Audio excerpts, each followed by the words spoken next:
రీసెంట్‌గా తెలంగాణ గవర్నమెంట్ వాళ్ళు చేసిన యాక్షన్‌లో కేపీహెచ్‌బీ ఫేజ్ 7లో కొన్ని ప్లాట్స్ యొక్క వాల్యూ స్క్వేర్ యార్డ్ రూ. 2,98,000కి టచ్ అయినట్టుగా మనకు తెలుస్తా ఉంది. దాదాపు 18 ప్లాట్‌లకు సంబంధించి గవర్నమెంట్‌కి రూ. 141,00,00,000 అమౌంట్ అయితే వచ్చినట్టుగా మనకి ఈ యాక్షన్ వల్ల తెలుస్తా ఉంది.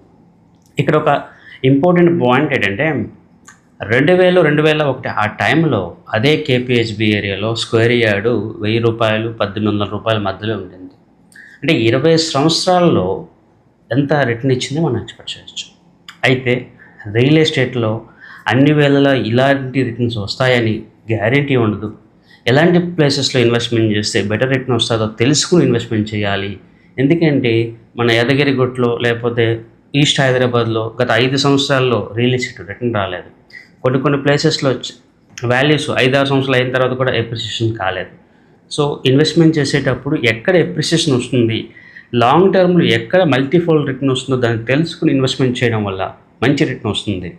అంతేగాని రియల్ ఎస్టేట్ డల్‌గా ఉంది, ఇంకేదో అవుతుంది అని చెప్పేసి దాని మీద కామెంట్ చేయడము, అలా అని చెప్పి మార్కెట్‌లో అందరూ ఇన్వెస్ట్‌మెంట్ చేస్తున్నారని చెప్పి మనం ఇన్వెస్ట్‌మెంట్ చేయడం, ఈ 2 కూడా కరెక్ట్ కానే కాదు. నెక్స్ట్ 10 ఇయర్స్, 20 ఇయర్స్ మార్కెట్ ఎలా ఉండబోతుందో మనం తెలుసుకొని ఇన్వెస్ట్‌మెంట్ చేయాలి.